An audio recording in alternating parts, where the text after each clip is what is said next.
इस सफर का कोई एंड नहीं होता। कहानी शुरू होती है मई 1990 से, जब क्रिस्टोफर अपनी ग्रेजुएशन ए ग्रेड से पास आउट करते हैं। ग्रेजुएशन पूरी होने के बाद क्रिस्टोफर के मॉम डैड उसको एक नई गाड़ी देना चाहते हैं, पर क्रिस्टोफर बोलता है कि मुझे नई गाड़ी की जरूरत नहीं है। लेकिन फिर भी उसके मॉम डैड क्रिस्टोफर उस गाड़ी को एक्सेप्ट नहीं करता। इसके कुछ वक्त बाद क्रिस्टोफर अपने बहुत सारे डॉक्यूमेंट्स जैसे अपना आइडेंटिटी कार्ड, क्रेडिट कार्ड सब कुछ जला देता है और सब कुछ फाड़ देता है। उसके अकाउंट में $24,000 होते हैं जो उसकी पढ़ाई के लिए उसकी मॉम डैड ने जमा किए थे। क्रिस्टोफर इन सब पैसों को एक चैरिटी को दे देता है और अपना बैग उठाकर घर से निकल जाता है। असल में क्रिस्टोफर ने किसी को ये नहीं बताया होता कि वो कहाँ जा रहा है, वो बस अपना बैग लेके घर से निकल जाता है। दरअसल क्रिस्टोफर का दिल अपने मॉम डैड के रिश्ते की वजह से और उनसे मिले कम प्यार की वजह से कहीं ना कहीं इस दुनिया से दिल भर चुका होता है और इसीलिए वो अपनी गाड़ी उठाता है और अपनी सारी पहचान को और अपनी पूरी जिंदगी को पीछे छोड़कर किसी ऐसी जगह जाना चाहता है जहाँ उसे कोई ना जानता हो। अब अपने सब करता है और वहाँ पर सो जाता है। लेकिन जहाँ पर ये सो रहा होता है वो एक फ्लड एरिया होता है और रात को जब वो सो रहा होता है तो वहाँ पर फ्लड आ जाता है और उसकी गाड़ी उस फ्लड में फंस जाती है और उसे अपनी गाड़ी वहीं छोड़कर आगे का सफर पैदल करना होता है। लेकिन उस सफर में निकलने से पहले वो अपनी गाड़ी का नंबर प्लेट निकाल देता है ताकि कोई पहचान ना पाए कि ये गाड़ी क्रिस्टोफर की है और उसके पास जितने भी डॉलर्स होते हैं वो सब जला देता है। अब क्रिस्टोफर के पास कुछ भी नहीं होता सिवाय उसके बैग और उसके सपनों के।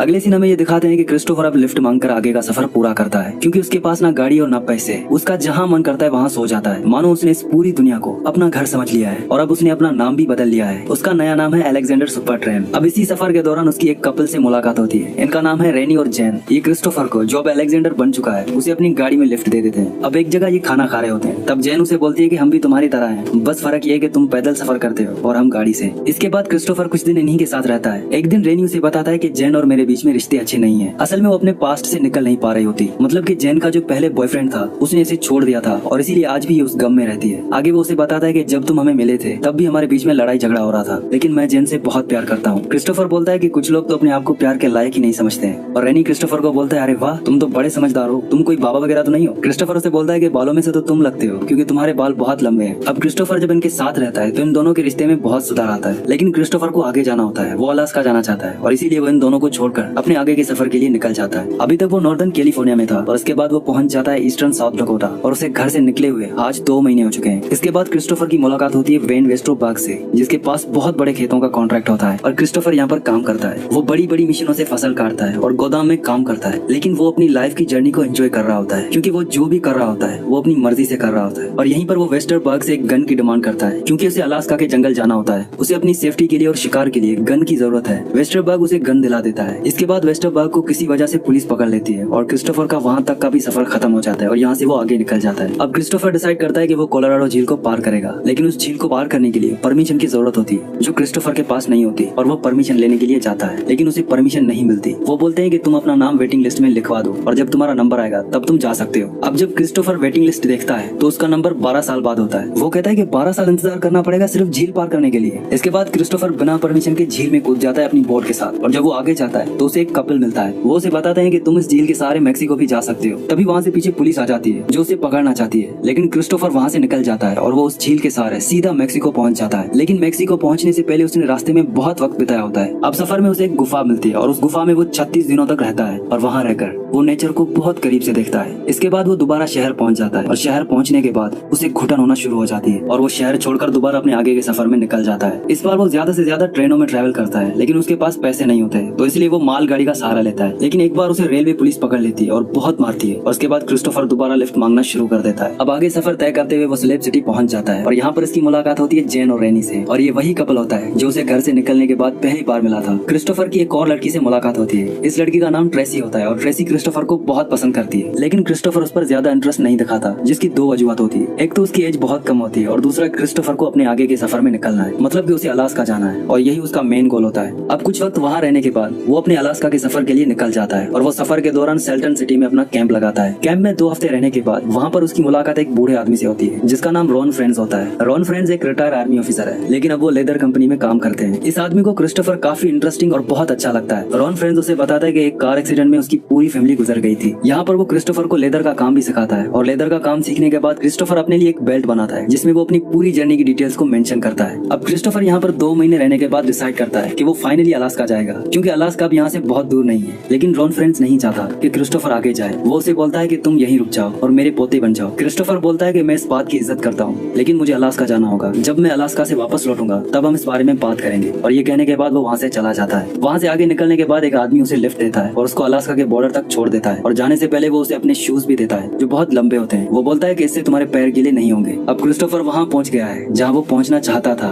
और उसे घर से निकले हुए तकरीबन 21 महीने हो चुके हैं। अब अलास्का के काफी अंदर उसके आगे एक झील होती है जो उसे पार करनी होती है और वो ये निशान इसलिए लगाता है ताकि कभी भी उसे वापस आना हो तो इस टोपी से उसे पता चल जाए कि उसने यहाँ से झील पार की थी। अब वो झील पार करता है जो बहुत ही नॉर्मल होती है। वो पैदल चलकर उस झील को पार कर लेता है और वो उस पार पहुंचकर कैंप लगाता है और वहाँ पर रहना शुरू कर देता है। अलास्का में बर्फ ही बर्फ है और दूर दूर तक किसी इंसान का नामो निशान नहीं है और यहाँ पर बहुत ठंड होती है। वो आग जलाता है और छोटे मोटे शिकार करके अपना पेट भरता है क्योंकि उसके पास बंदूक होती है जो शिकार करने में उसके काम आ रही होती है। अब उसे एक वेन दिखती है जो बस टाइप की होती है और जब वो ऊपर जाकर देखता है तो उसमें एक गड्ढा और आग जलाने के लिए जगह होती है। उसे एक बहुत अच्छी जगह मिल जाती है। अब क्रिस्टोफर उस छोटी सी बस को अच्छी तरह से साफ करता है और उसे रहने लायक बनाता है और उसमें रहना शुरू कर देता है। अब क्रिस्टोफर वो जिंदगी जी रहा था जो वो जीना चाहता था और वो वहाँ पहुँच गया होता है जहाँ वो आना चाहता था। क्रिस्टोफर की खास आदत होती है, वो बहुत पढ़ता है और लिखता भी बहुत है और वो उस जर्नी में अपना एक्सपीरियंस शेयर करते हुए सब लिखता है ताकि उसका जो भी एक्सपीरियंस था वो हमेशा उसके साथ रहे। शुरू में अलास्का के दिन बहुत नॉर्मल थे लेकिन धीरे धीरे उसके खाने पीने की चीजें भी खत्म होने लगती है। अब वो कम से कम खाता है जिसकी वजह से उसका वजन कम होना शुरू हो जाता है। जो बेल्ट उसने पहन रखी थी उसमें वो बार बार छेद करता है क्योंकि उसकी कमर कम होना शुरू हो गई थी और वो बार बार छेद करके अपने बेल्ट को टाइट करता है। उसका खाना अब पूरी तरह से खत्म हो रहा होता है। तब वो सोचता है कि एक बड़े जानवर का शिकार करके उसे कई दिनों तक चलाऊंगा और वो एक बड़े जानवर का शिकार करता भी है लेकिन जैसा उसने सोचा था वैसा कुछ भी नहीं हुआ। उस शिकार का सारा मीट सड़ना शुरू हो गया और उसमें कीड़े पड़ गए होते हैं जिससे क्रिस्टोफर बहुत मायूस हो जाता है और उसे एक बात समझ आ जाती है कि कुदरत के आगे कभी किसी की नहीं चलती। अब जब क्रिस्टोफर कुछ हफ्ते वहाँ पर रह लेता है तो उसको एहसास होता है कि खुशियाँ सिर्फ अपने लोगों और अपनी फैमिली के साथ है। इसलिए वो डिसाइड करता है कि अब वो यहाँ से वापस चला जाएगा। वो अपना बैग पैक करता है और वापस जाने लगता है लेकिन वो देखता है कि जिस झील को वो पैदल पार करके आया था वो बहुत तेज बह रही होती है और उसे पार करना नामुमकिन है। वो झील में गिर जाता है और मरते मरते बचता है। इसके बाद वो वापस अपनी बस में आ जाता है और वहीं अपने आगे के दिन बिताना शुरू कर देता है। क्रिस्टोफर को कुछ हफ्ते हो चुके हैं और इसीलिए उसका सारा खाना खत्म हो चुका है और अब उसके पास जंगली पेड़ पौधों और उनकी जड़ों को खाने के अलावा और कोई चारा नहीं। उसके पास इसके लिए एक किताब भी होती है क्योंकि जंगल में आप हर एक पौधे को नहीं खा सकते।